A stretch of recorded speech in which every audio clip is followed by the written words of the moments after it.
What would you do if the plane you were on started falling from the sky? One man thought his hero days were over until a deadly crisis at 35,000 feet forced him to take control. But what happened next shocked everyone on board. The hum of the aircraft filled the cabin as passengers settled into their seats. The flight from New York to Los Angeles was packed with high-profile businessmen, well-dressed socialites, and families eager to reach their destinations. The scent of freshly brewed coffee mixed with the crisp, pressurized air as flight attendants moved gracefully through the aisles, offering pre-departure beverages. In first class, Barron Trump, a 17-year-old young man known for his composed demeanor, adjusted his seat and glanced at the onboard menu. Despite being the son of a former president, Barron was far from the entitled stereotype often associated with his last name. He preferred to keep to himself, blending into the background rather than seeking attention. Before we continue, tell us where in the world you're watching from. And if you're enjoying these stories, make sure to hit subscribe because tomorrow's episode is absolutely mind-blowing. As Barron scanned the cabin, an unmistakable presence entered. Jonathan Hayes, a legendary 85-year-old Hollywood actor and former military pilot. His face, lined with the marks of time and wisdom, carried an aura of quiet authority. Though his career had spanned decades, his piercing blue eyes still held the sharpness of a man who had seen and done more than most. Passengers murmured as they recognized him, some stealing glances while others whispered excitedly. But something seemed off. A first-class flight attendant hurriedly approached him, apologizing profusely. "I'm so sorry, Mr. Hayes. There's been a mistake with your reservation. First class is fully booked, and we had to reassign your seat to economy. We truly apologize for the inconvenience." A stunned silence fell over the nearby passengers. First class was reserved for the elite, and a man of Jonathan's stature being downgraded to economy was practically unheard of. Jonathan, however, didn't flinch. He offered a small nod and replied in his deep, gravelly voice, "No worries, economy's fine." He adjusted the strap of his worn leather bag, ready to head to the back of the plane. That's when Barron Trump stood up. Eyes turned to him as he calmly approached Jonathan. What happened next would not only surprise everyone on board, but set into motion a chain of events that would change their lives forever. As Jonathan Hayes turned to make his way toward the economy cabin, Barron Trump stepped forward. His voice was calm but firm. "Mr. Hayes, please take my seat." A hush fell over first class. Several passengers glanced up from their tablets and champagne glasses, their curiosity piqued. The flight attendant's eyes widened in surprise. Jonathan stopped and turned, studying Barron carefully. His icy blue eyes, sharp despite his age, locked onto the young man. "You sure about that, kid?" His deep voice carried both amusement and skepticism. Barron nodded, his expression unwavering. "Absolutely. You've spent a lifetime giving people stories that inspire them. This is the least I can do." Jonathan's weathered face remained unreadable for a moment, then he let out a small, knowing chuckle. "That's a hell of a thing, son." Passengers watched as Barron gathered his thingsh's headphones, a book, and a small backpack before stepping aside, gesturing toward his plush first-class seat. Jonathan hesitated, then placed a firm hand on Barron's shoulder. "You didn't have to do this." Barron simply smiled. "I know." As Jonathan finally took the offered seat, a ripple of murmurs spread through the cabin. Some first-class passengers exchanged glances, their expressions a mix of admiration and disbelief. Even the flight attendants seemed momentarily stunned. Meanwhile, Barron picked up his belongings and headed down the aisle toward economy class. The further back he walked, the more the luxury of first class faded.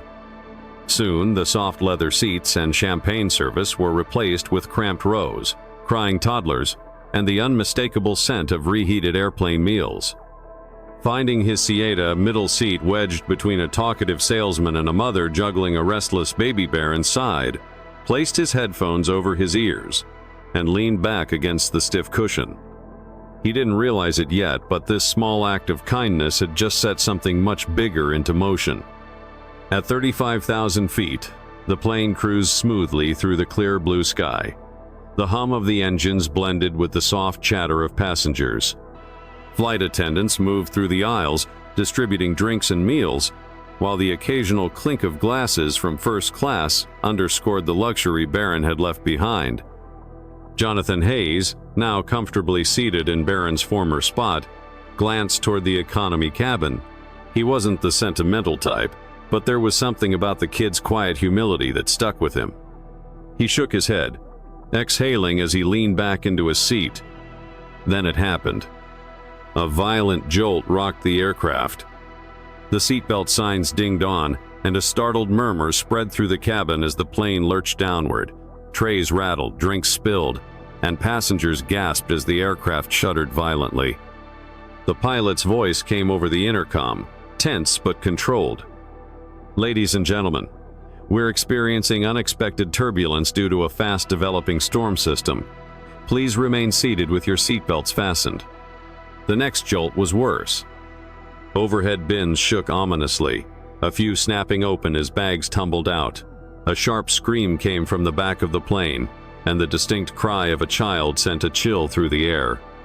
Barron, seated in economy, braced himself, gripping the armrests as the plane dipped again. The man next to him, a once overly talkative salesman, was now white-knuckling his seat, his expression frozen in fear.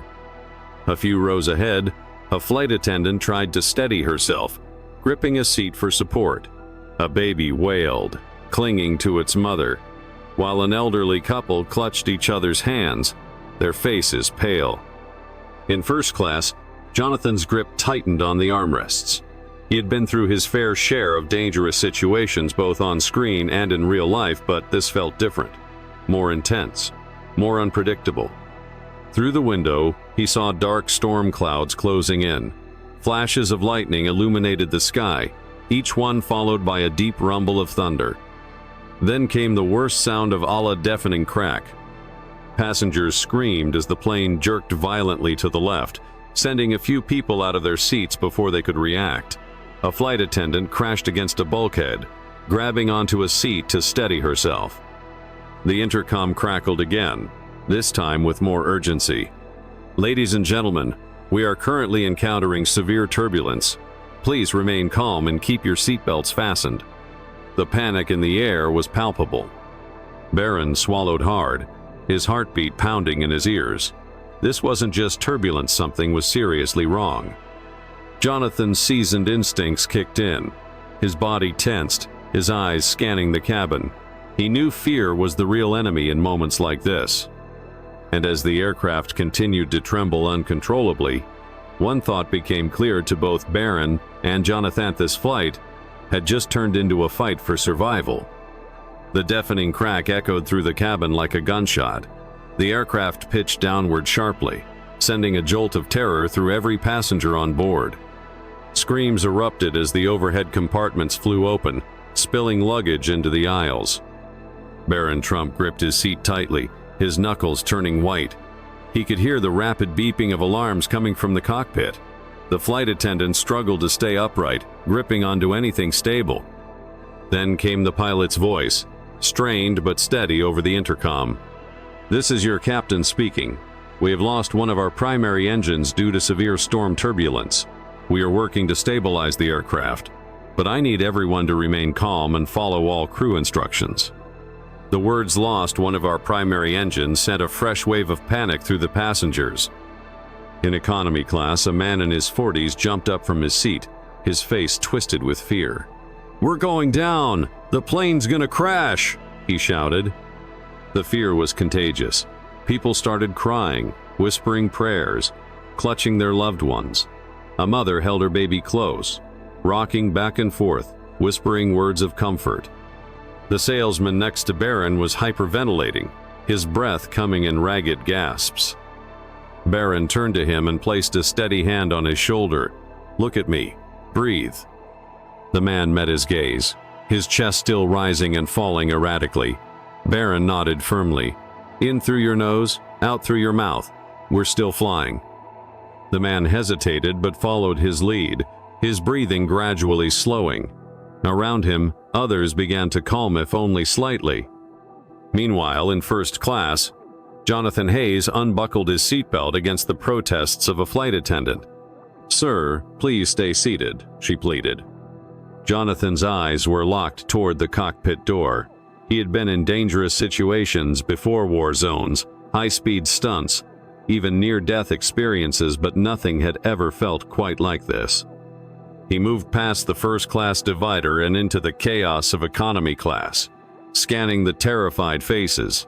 That's when his gaze landed on Barron, still trying to calm those around him. The kid had guts. Suddenly, a new alarm blared from the cockpit. The plane shuddered violently, tilting slightly to the left. Then, another horrific announcement came. "Ladies and gentlemen, this is your captain. We have suffered a hydraulic failure. We are losing altitude and will need to make an emergency landing." The pilot's voice remained composed, but even he couldn't hide the gravity of the situation. Jonathan took a step forward, his jaw tightening. He knew exactly what that meant. Hydraulic failure meant the pilots were losing control of the plane. They could still steer barely, but the aircraft was in serious danger. A few rows away, an older man grabbed Jonathan's arm. "Wait, you're Jonathan Hayes, right?" he asked breathlessly.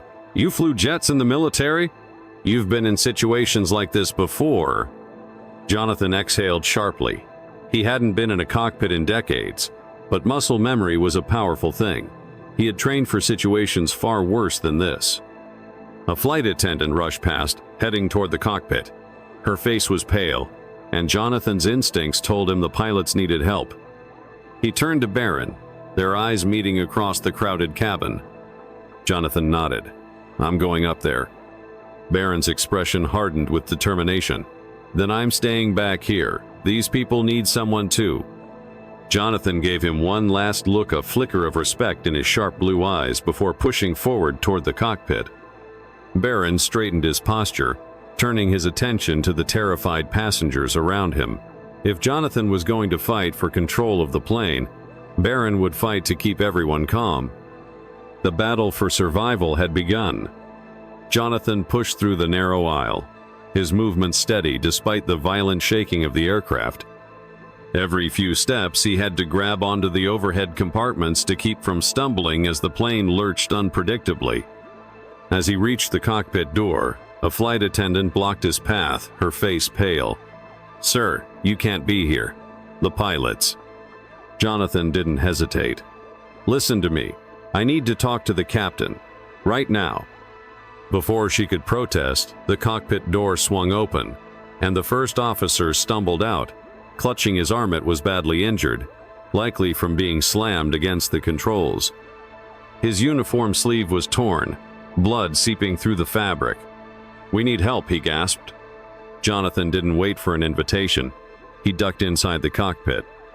The captain was hunched over the controls, sweating profusely, his hands gripping the yoke. The plane was tilting left, the warning lights blinking in rapid succession. The altimeter showed they were losing altitude fast. The moment the captain saw Jonathan, his eyes widened. "Wait a second, Jonathan Hayes?" he asked in disbelief. The first officer, still holding his injured arm, turned. "The Jonathan Hayes? The guy who flew F-4 Phantoms in the Cold War?" Jonathan's jaw tightened. That was a long time ago. But the captain's face changed, a mix of shock and hope. "You were a decorated fighter pilot. You know how to fly without hydraulics." Jonathan hesitated. He hadn't flown a plane in over 40 years. Fighter jets were nothing like modern commercial aircraft, but he understood the fundamentals. And right now, these pilots needed a second pair of hands. "Tell me what's working and what's not," he said, sliding into the co-pilot's seat. The captain exhaled sharply, nodding. "We lost hydraulics, meaning we've got minimal control of the flaps and rudder. The left engine is offline. We're going to have to land this thing manually." Jonathan's hands instinctively reached for the controls. They felt familiar. Different, but familiar.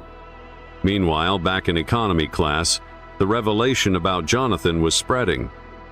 A man leaned forward, whispering urgently to the person next to him. "Did you hear that? He was a fighter pilot. He used to fly combat missions." A woman nearby gasped, "I thought he was just an actor." A teenager pulled out his phone, quickly searching Jonathan's name. "Holy crap," he muttered.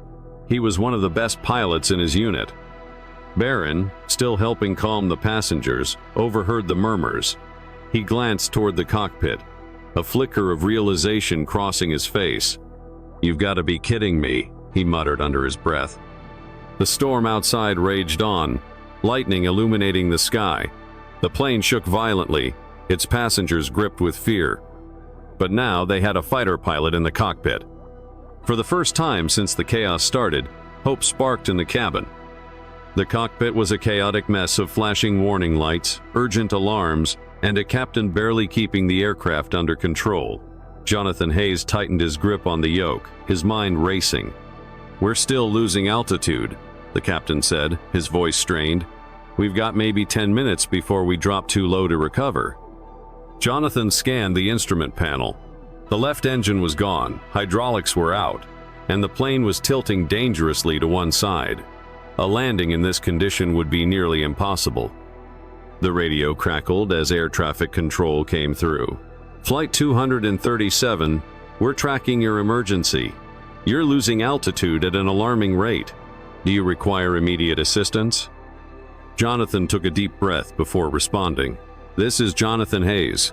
We need an emergency landing site now." There was a brief silence on the other end. Then, the voice came back, more urgent. "Mr. Hayes?" As in, "No time for that." Jonathan cut him off. "Give me options." The radio controller regained composure. "There's an airstrip 50 miles south, but you won't make it at this descent rate." Jonathan gritted his teeth. They needed a plan fast. Back in economy class, Barron was doing his best to keep everyone calm. The salesman next to him, now drenched in sweat, clutched his seatbelt. "Tell me, we're not going to die up here." Barron looked him dead in the eye. "We've got one of the best pilots in the cockpit. If anyone can land this thing, it's him." The man, he believed it. Then, another violent jolt rocked the plane. Passengers screamed as oxygen masks dropped from the ceiling.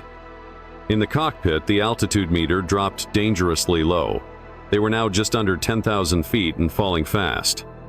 The captain turned to Jonathan, his eyes filled with urgency. "What do we do?" Jonathan gripped the controls tighter. His brain ran through the options. Attempt to reach the airstrip and risk running out of altitude. Find a clearing and make a dangerous crash landing. Ditch into a body of water, hoping they could keep the plane intact. Then, he spotted something on the radar, a large lake, roughly 15 miles away. "We're landing in the water," Jonathan said decisively. The captain hesitated. "A water landing? In a storm? That's suicide." Jonathan turned to him, his voice calm but firm. "I've landed jets with no fuel on runways the size of a football field. We don't have a choice." The captain stared at him for a long moment before nodding. "All right, let's do it." Jonathan grabbed the radio. "ATC, we're ditching in a nearby lake. We need emergency crews on standby." Back in the cabin, passengers braced themselves as the announcement came through. "Ladies and gentlemen, this is the captain. We are making an emergency water landing. Assume brace positions and follow all crew instructions." Barron quickly helped a young mother secure her child, then turned to those around him. "You heard the captain. Heads down, arms over your heads, and stay calm." The air inside the plane was thick with tension. Every passenger, flight attendant, and crew member knew this could be their last few minutes. Jonathan locked eyes with the captain one last time. "Let's bring them home." With one final push on the controls, they lined up for the most dangerous landing of their lives. The plane roared as it descended toward the dark, choppy waters below. Rain lashed against the windows, and flashes of lightning illuminated the stormy sky. Inside the cockpit, Jonathan Hayes kept his grip steady on the yoke, his pulse pounding. The captain's voice came through the intercom, firm yet urgent. "Brace for impact. Brace. Brace. In the cabin, passengers hunched forward, clutching their knees, heads tucked down. Barron Trump helped a terrified woman beside him, making sure she was in the correct position. Across the aisle, a young boy whimpered, gripping his father's hand. Barron leaned over, his voice steady despite the chaos. "We're gonna be okay. Just hold on." The aircraft shook violently as it lost altitude. The lake was getting closer too fast. 500 feet, 400, 300. Jonathan's hands remained firm on the controls. He had done this before, just never in a commercial airliner with hundreds of lives depending on him. The captain barked commands, flipping switches. 200 feet, 100. Then impact. The plane slammed into the lake, skimming the surface like a skipping stone before violently plunging into the water. The force threw passengers forward, screams erupting as the aircraft lurched and groaned. It's going to break apart. Thensilence. The aircraft bobbled on the lake's surface, half submerged but still intact. Water rushed into the lower compartments, but miraculously the fuselage held. A stunned silence filled the cabin. Then came the first sounds of relief gasps, sobs, and shaky exhales. They had survived. In the cockpit, Jonathan let out a breath he hadn't realized he was holding. The captain sat back in shock and awe. "Holy hell, we did it." Jonathan gave him a tight nod. "We're not done yet. We have to get them out." Back in the cabin, Barron sprang into action. The flight attendants were already moving, but he jumped in to help, unbuckling terrified passengers, lifting a frightened child into his arms. Outside, emergency crews were already rushing toward the wreckage in rescue boats. The crew worked fast, deploying emergency rafts. One by one, passengers climbed out, their breath visible in the cold nig. As Barron helped the last few people out, he turned back to see Jonathan still inside the cockpit. Their eyes met. Jonathan gave him a small, knowing nod, the kind only survivors share. Then, with one last look around, Jonathan stepped out onto the wing, where Barron reached out a hand. Jonathan took it. As the final passengers were pulled into rescue boats, the reality of what had just happened finally set in. They shouldn't have survived. The plane should have shattered on impact. And yet, here they were. The passengers, the crew, everyone lived. As they floated towards safety, Barron turned to Jonathan, shaking his head in disbelief. "Just did the impossible." Jonathan chuckled, his voice gravelly but warm. "Kid, sometimes impossible is just another word for untested." The rain continued to fall, the lake still rippling from the impact.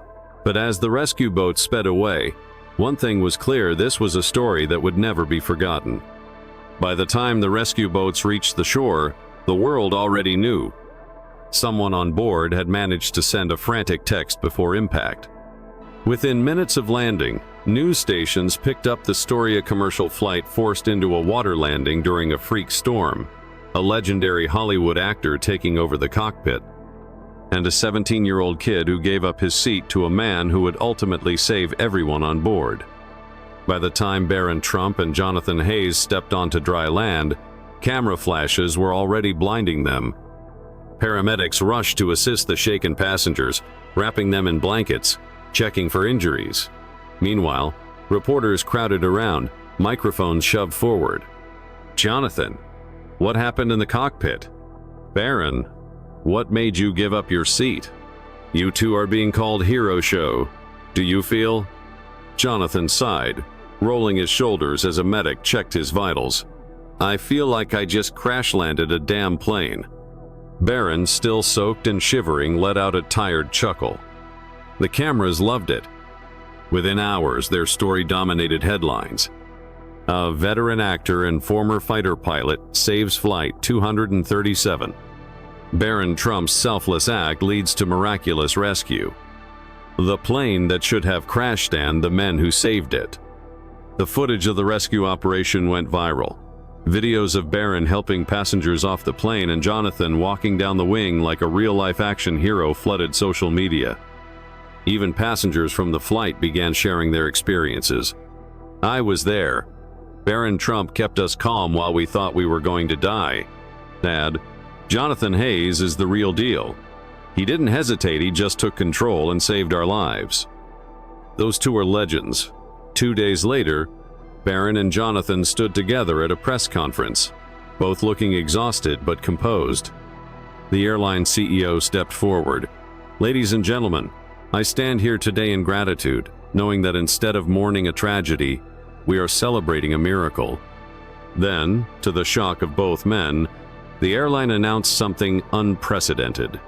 As a token of appreciation, we are officially renaming Flight 237 to Hayes, Trump 237 in honor of their courage. The room erupted in applause. Jonathan shook his head, rubbing his temples. "They named a plane after us?" he muttered to Barron. Barron, still adjusting to the attention, grinned slightly. "Could have been worse. They could have made us do commercials." Jonathan let out a rare, genuine laugh. As the cameras flashed, Barron turned to the older man. "I never thought giving up my seat would lead to all this." Jonathan's eyes softened, and for the first time in years, he felt truly humbled. "Kid, sometimes the smallest things start the biggest stories." And with that, their story, one of courage, selflessness, and second chances, became legendary. The plane had landed. The once chaotic cabin was now calm, but the impact of what had happened still lingered. Passengers gathered their belongings, still exchanging glances, still thinking about the young man who had given up his seat and the seasoned veteran who had reclaimed a piece of his past. Barron stood up from his cramped economy seat, stretching his legs. Before he could step into the aisle, Jonathan was already there, waiting. The old man extended his hand, his grip firm yet filled with unspoken gratitude. "You reminded me of something today, kid," Jonathan said. "It's not about where you sit, it's about the choices you make along the way." Barron smiled, nodding in understanding. He had given up a comfortable seat, but in return, he had gained something far greater, a reminder that small actions, done with sincerity, could ripple outward in ways unimaginable. As they parted ways at baggage claim, Jonathan looked back one last time. "I owe you a favor," he said with a grin. "And in my world, debts don't go unpaid." Barron chuckled but didn't argue. He knew this was more than just a seat, this was a moment neither of them would forget. And that's the real takeaway from this story. Life constantly presents us with moments, small, fleeting choices that allow us to be the reason someone's day gets better. A kind word, a selfless act, an unexpected gesture of generosity, these things may seem minor, but their impact can last a lifetime. So ask yourself, when was the last time you made a difference for someone else? Maybe today is the day to start. Hold the door open, offer a word of encouragement, take a moment to truly listen. Because in the end, it's not about where you sit, it's about who you choose to lift up along the way. Now, we want to hear from you. Have you ever witnessed or experienced an act of kindness that changed everything? Share your story in the comments below. And if this message resonated with you, don't forget to like, subscribe, and turn on notifications so you never miss another powerful story. Let's spread kindness zone action at a time.